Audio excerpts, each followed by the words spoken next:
Welcome to the session on qualitative research methods and techniques or tools of data collection.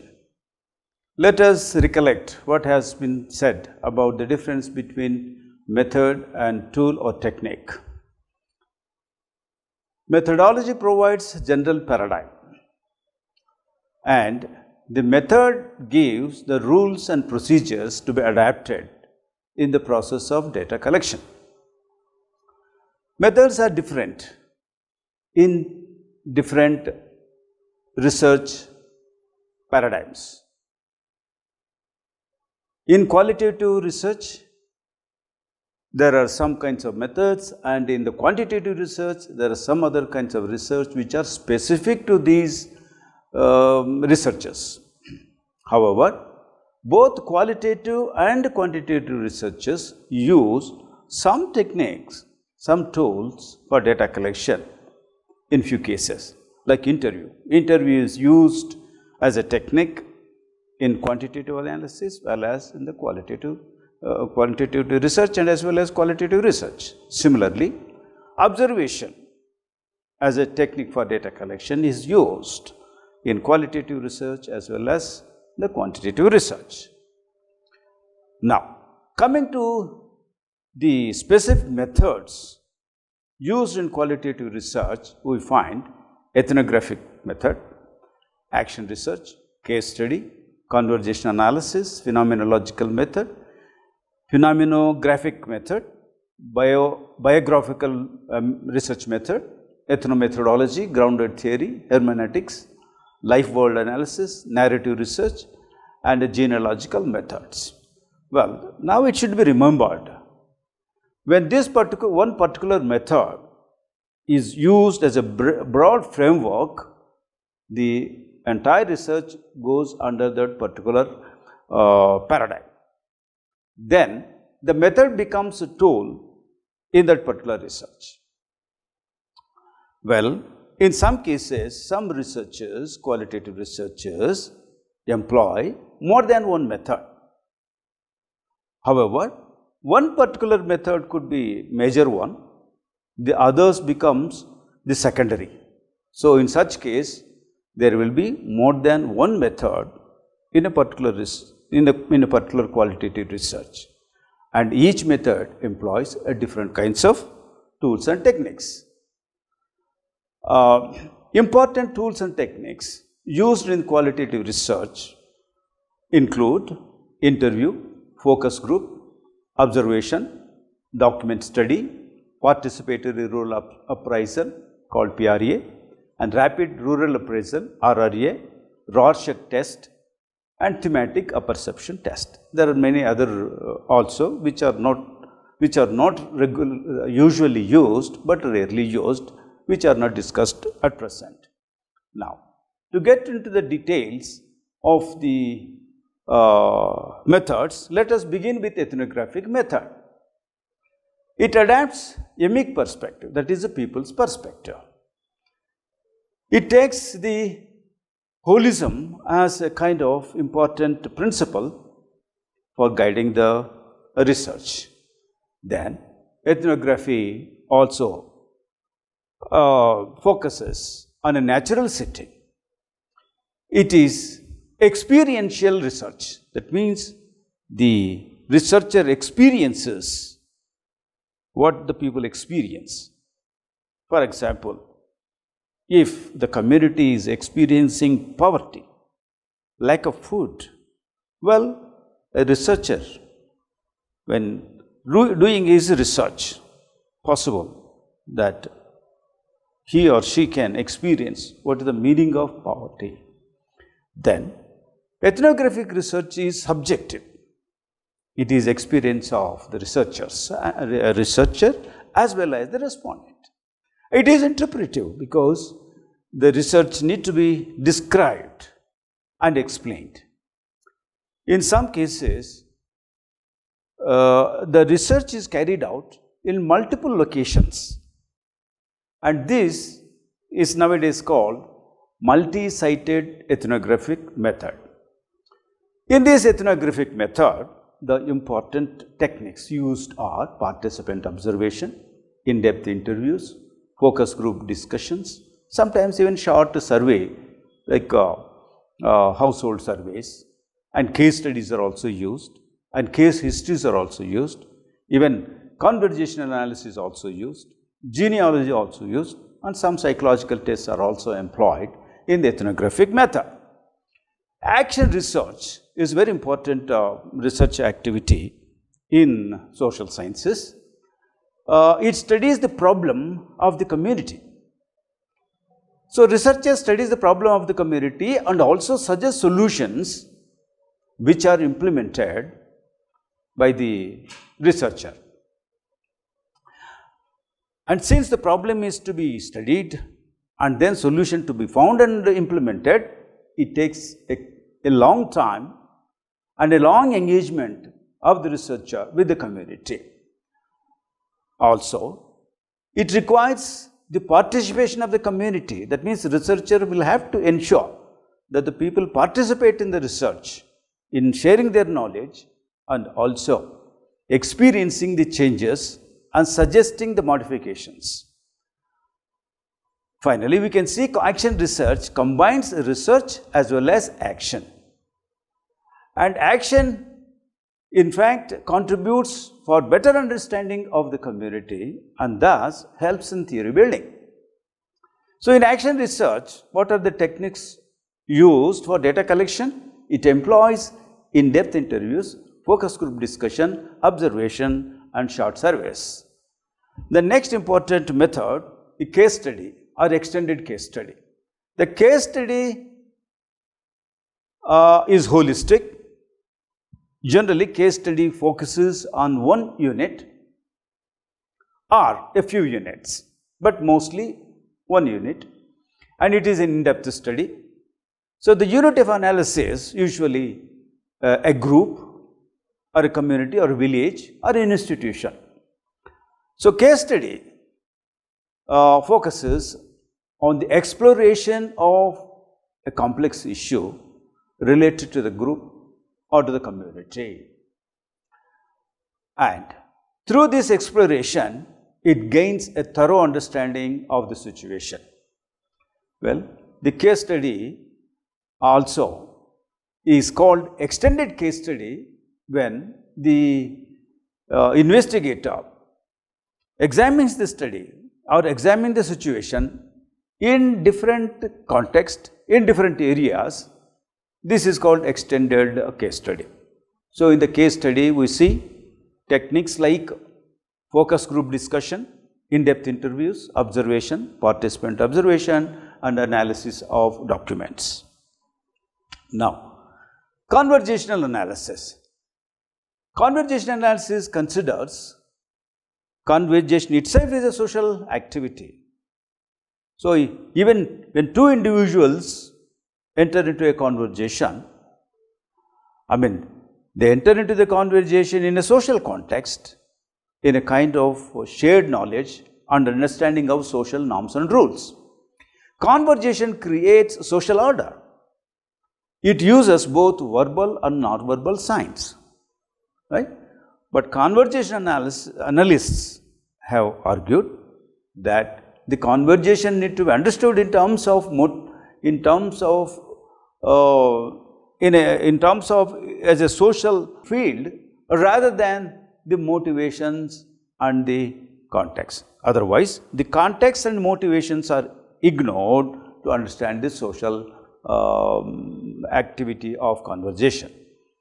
It employs the techniques like observation and also recording the conversation through technical devices. Another important method, qualitative method, is phenomenological method. It investigates and describes humans' lived experience about certain phenomena. It could be a religious experience, it could be intense grief, it could be a kind of meeting with the strangers, or it could be some kind of calamity, right? And also it's a kind of transcendental experiences, right? So, it is the perspective of individual, not of the researcher. Well, The experience of one individual also need not be extended to the experiences of other individuals. So, the individual's experience has to be taken in its own right. So, as the kind of research, it depends on the subjectivist interpretation. So, phenomenological method is closely followed in philosophical research. It employs interviews, participant observation, analysis of diaries, personal notes, etc. Phenomenographic method, it is closely related to phenomenology and not to the ethnography. Here the graphy only refers to the description of the experience. So, it investigates the experience about the learning in the field of education. It is concerned with the perception, conceptualization of understanding in a classroom situation or in the formal education institutions. The phenomenographic method focuses on the second order of experiences. So, experiences of first order, when a student reads a text, there is a first order experience. When it is read again and understood, it becomes a second order. So, the focus of phenomenographic method is this second order of experience. It employs the semi-structured interview. Then, biographical research method. The biographical research method engages the research into individual's outlook to the social world and experiences in course of life. So, it has been a practice for several individuals to write their own biography. Well, the researchers try to understand the social world the way individuals have understood. So, it employs, if the biographer is alive, then the interviews with the person who has written biography can be considered as a tool.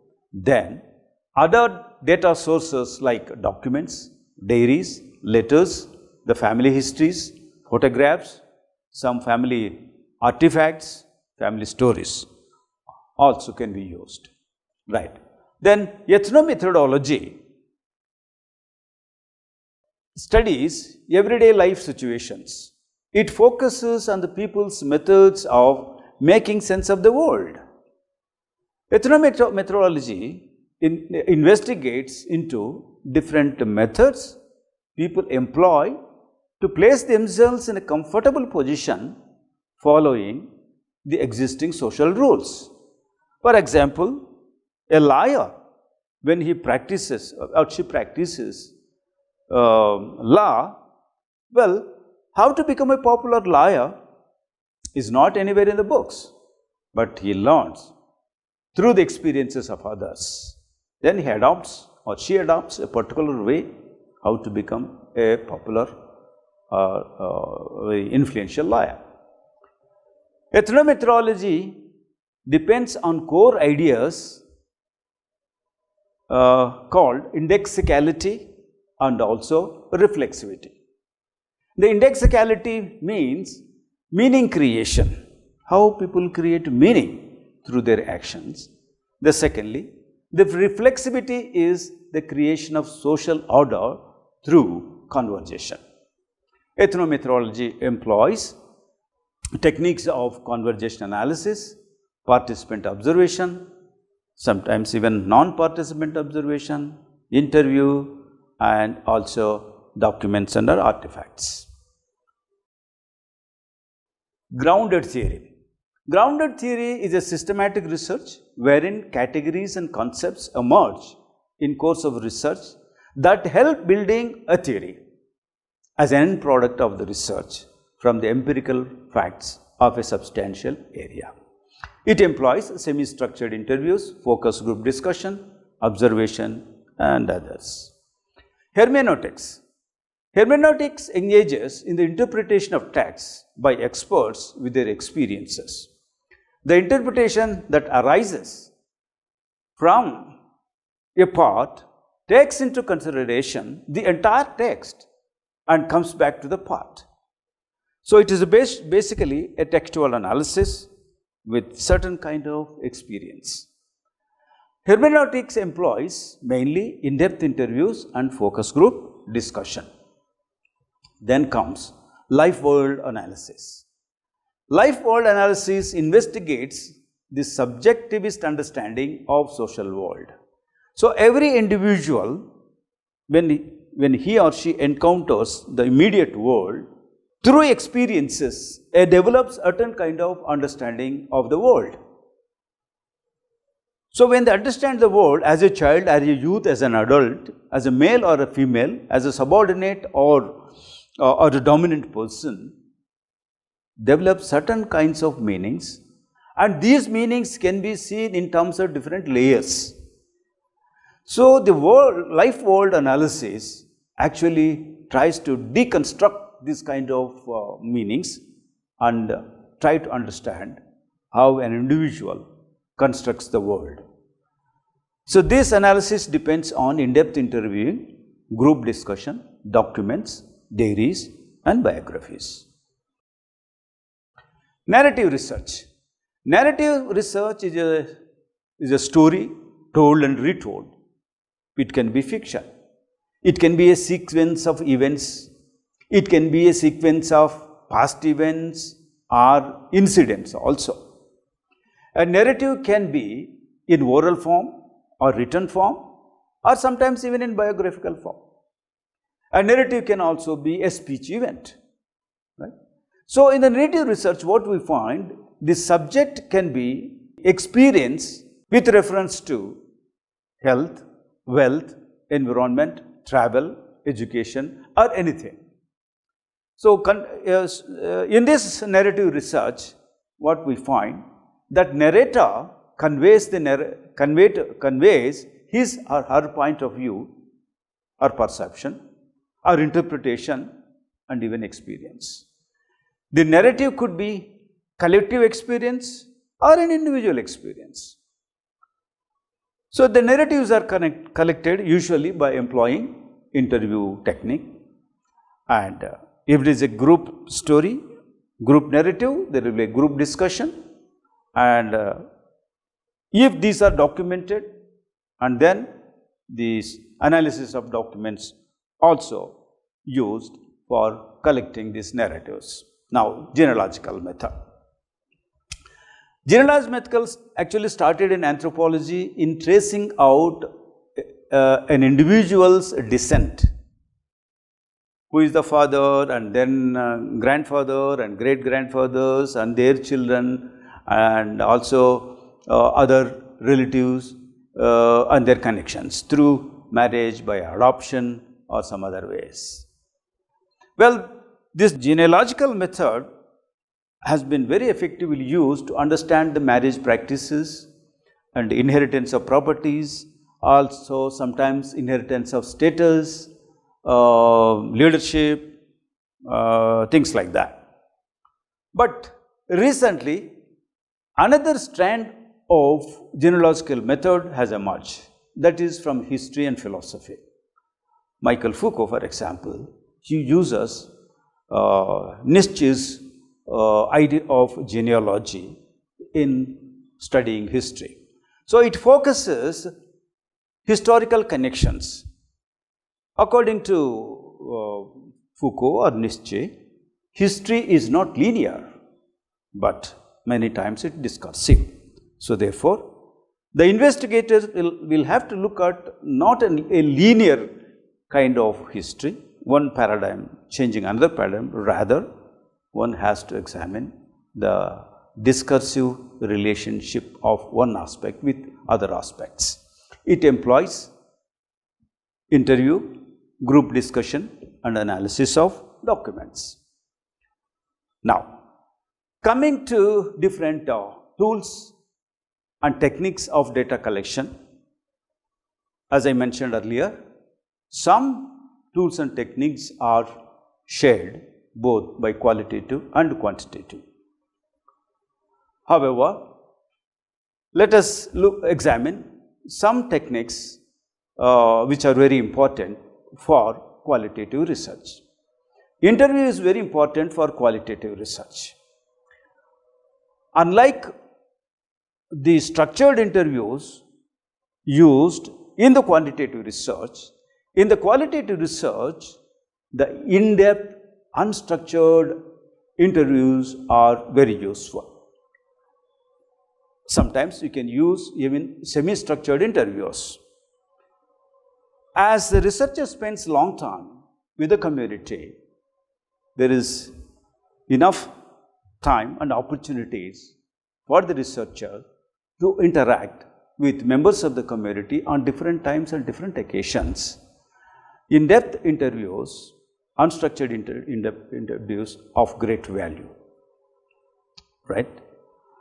However, one has to keep in mind the sensitivity of the issues which are being discussed, and also to take care of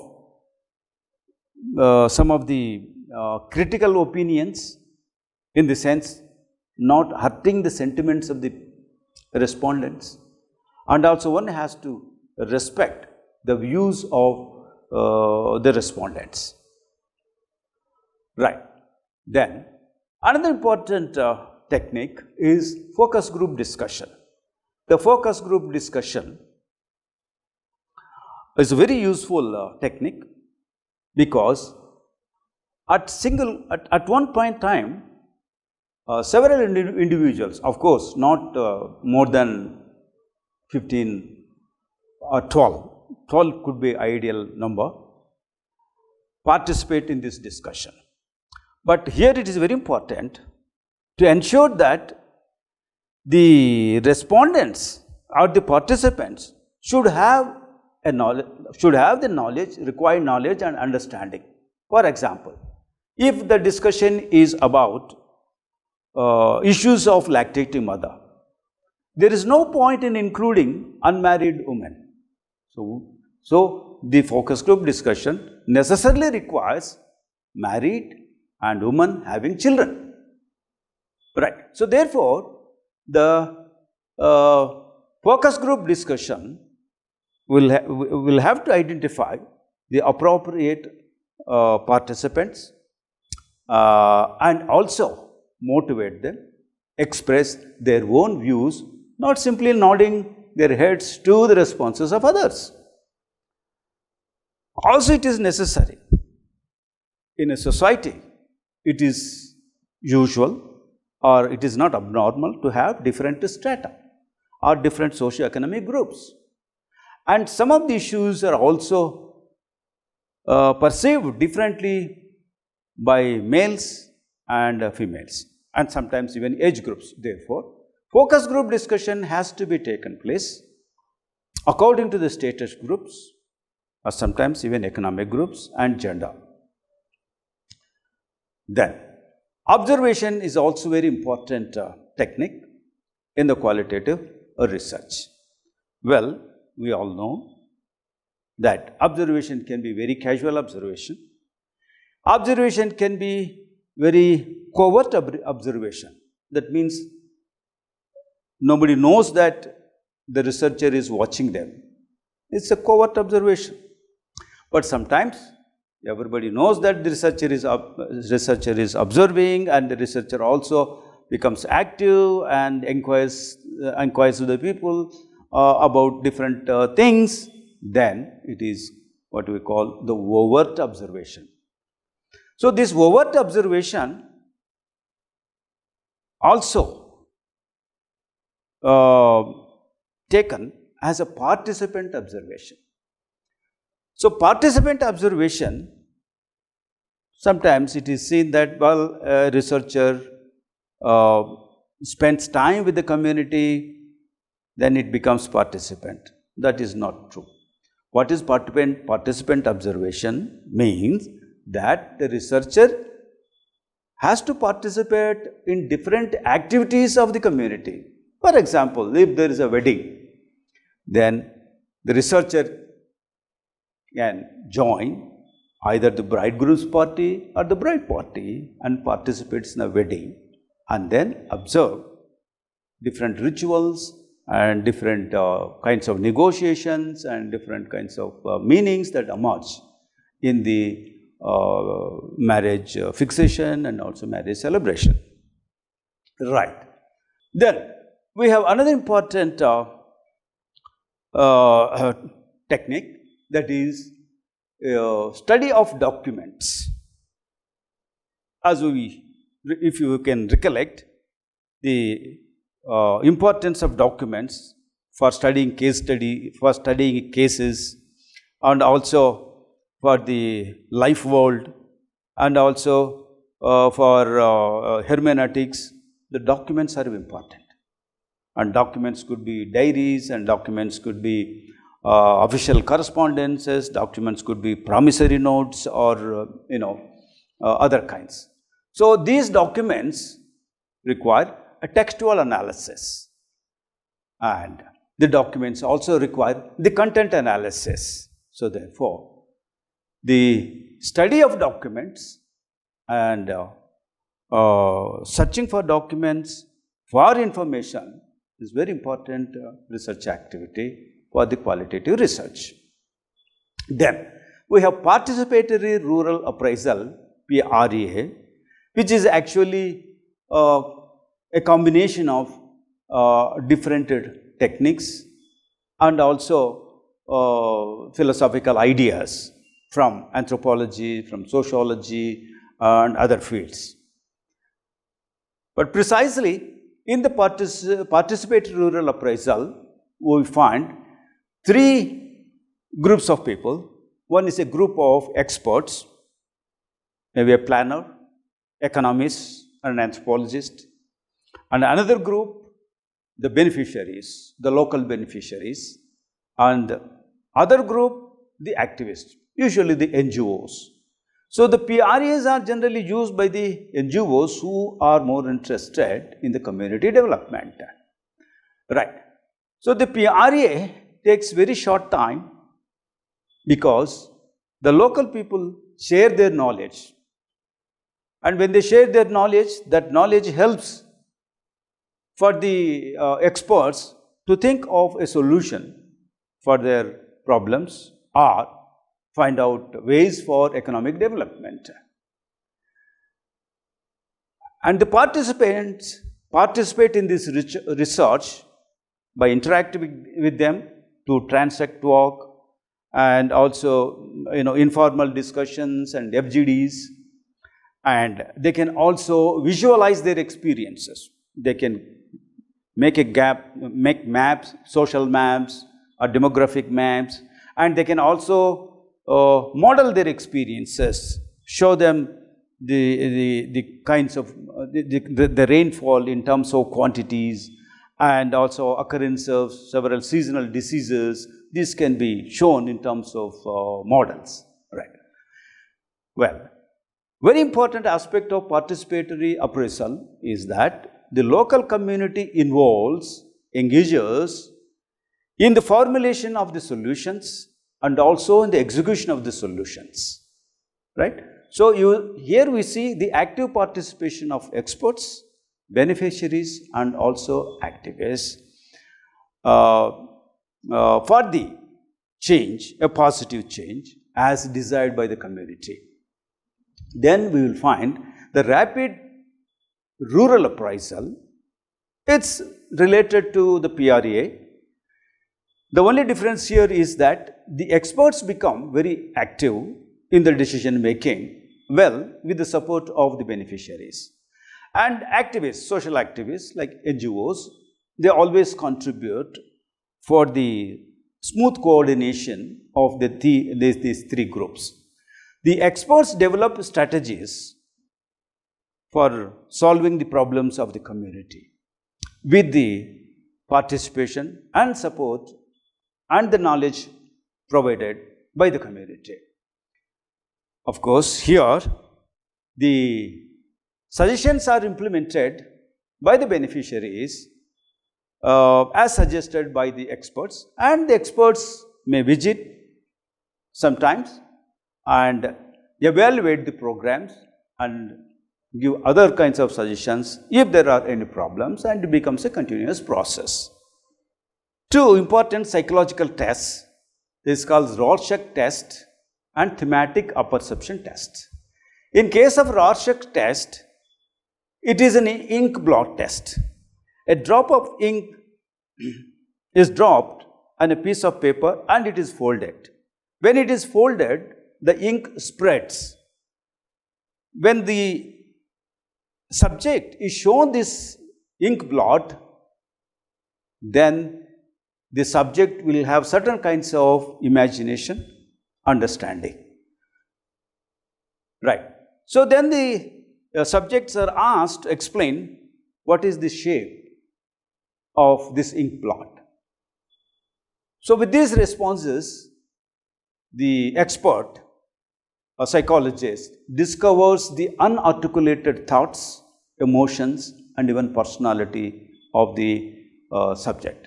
This is usually used for the children. Even sometimes adults are also become subjects for this test. Similar to Rorschach test, there is thematic apperception test, again a psychological test. Here, a picture is shown to different subjects, and these subjects are asked to write a story looking at this picture. Here the participants are pre-adolescents and adults who can express themselves in writing a story. Again, this test helps for the analyst to discover the hidden emotions, hidden thoughts also, and certain hidden drives also, emotions and personality. These are very important techniques: interview, focus group, discussion, observation, and study of documents, PRA, RRA, and psychological tests. Well, there are many others also, but these are very important techniques used in the qualitative research.